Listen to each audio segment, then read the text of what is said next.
All right, Megan Olivi from Fox Sports joins me here inside the TCO studios virtually. Megan, you're on the call that's upcoming Sunday, Vikings versus Cardinals at 3:05 with Gus Johnson and Aqib Talib. And I was talking to a few people off camera, and I said this might be the most versatile broadcast team in the NFL right now. Aqib, of course, is a former player. Gus Johnson, he's done the NFL, but we know him from college basketball and college football. And then yourself, when I think of Megan Olivi, I think of the UFC. So how did all this come together, and how cool is it to be on the call with these guys on Sunday? Man, it is an honor. I mean, it's an understatement for me to say it's an honor because to work with someone like Gus Johnson, who's just really a legend in the broadcasting game, is tremendous. It's a dream come true. And then Aqib, I actually worked his very first NFL game. He called a Lions game. Wow. And I was on the crew for that one as well. And so it's been really cool to see how excited he was to get the opportunity and the work he's put in to land himself here, which is on an actual crew for NFL on Fox. You know, I just think the mad scientists at Fox just knew what they were doing. They are the most tremendous group to work for. They're so smart. They're so creative. They're just wonderful in terms of their leadership in every aspect. And when they brought us all together, they told us in the room, you know, their high hopes for it. And they really believe there'll be a lot of eyes on these broadcasts because of the energy Aqib and Gus bring. So I'm just happy to be tagged along here as the sideline reporter. But I think it's awesome, and I think it's going to be a really, really fun listen for viewers. Oh, for sure. Well, since you work in the UFC, I'm going to make some UFC or at least combat sports references. So first things first, it's a 12-round fight this upcoming Sunday. And I'm speaking of 12 rounds because it's usually 12 drives a game for each team. So this Vikings-Cardinals matchup, your thoughts? I think they're coming in with two different mindsets very clearly. I mean, the Arizona Cardinals looked fantastic this past week against the Tennessee Titans, and I think they have momentum behind them. They did a lot of things right. Certainly, they're always looking to improve, but I believe that they have very high confidence. It's a home game, which with the return of fans, we know can really play a factor here. It's kind of like having an extra player or a huge advantage. We talk about home field advantage, but I really believe that it's even bigger this season.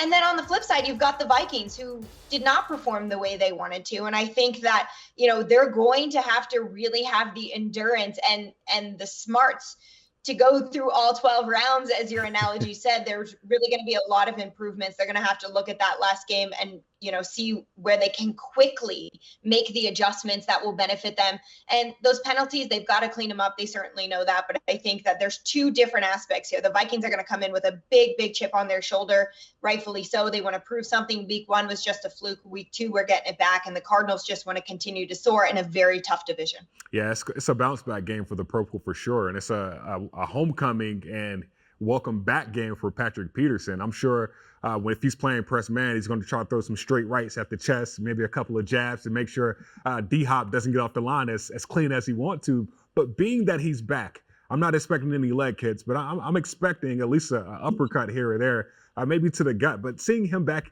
in State Farm Stadium against his former team, what are you most looking forward to? Man, you know, I actually just spoke with him a couple of minutes ago, and I'm really just looking forward to seeing his reaction on the field. He's talked about the fact that he's envisioned this for a while. He's seen it on the schedule for a long time. And I said to him, hey, is there anyone in particular you're looking forward to seeing? And he said, everyone I ever played with. And I think that's really awesome. So I think, yes, it might be an emotional time for him, but I also think there's going to be some sort of fulfillment in that when you get to see the fans, you get to see your own team, and then really get to enjoy the fruits of your labor, which is working hard on the field.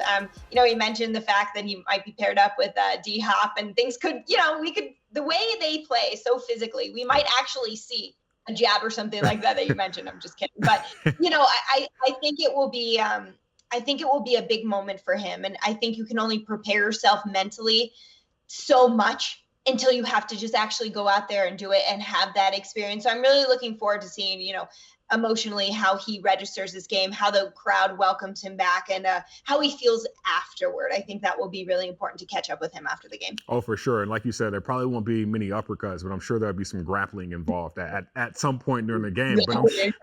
But I'm sure Dalvin Cook and James Conner, they're going to be trying to get out of those grapples, try to stand up tall, because the key going into this game for the Vikings defense is to contain Kyler Murray. That is the number one goal. But at the same time, we got to be able to run the ball. And I'm sure if we're containing Kyler Murray, they're going to try to get the ball to James Conner also. So the success of this team, the success of this game, who's more important, James Conner or Dalvin Cook?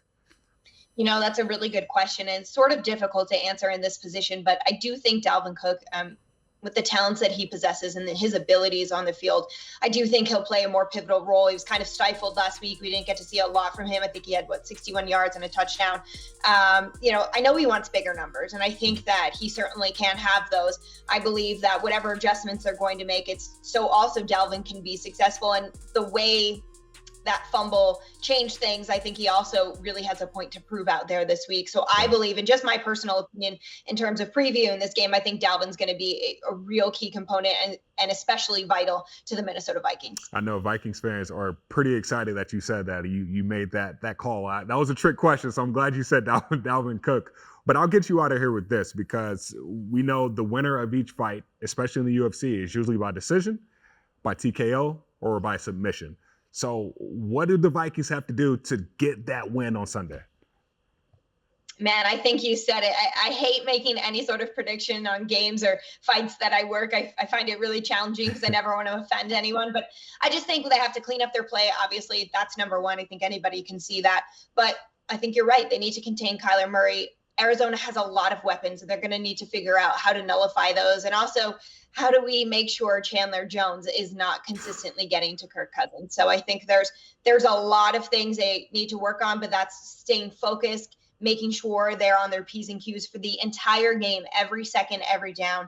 And I think success begins with that. For sure. Well, 3:05 Central Time, Vikings versus Cardinals. It will be a matchup to watch. Megan Olivi, she will be on the sideline. Gus Johnson and Aqib Talib will be in the booth. So I'm looking forward to meet you in person and looking forward to seeing your call on Sunday's game. Thank you. Thank you so much. See you soon. See ya.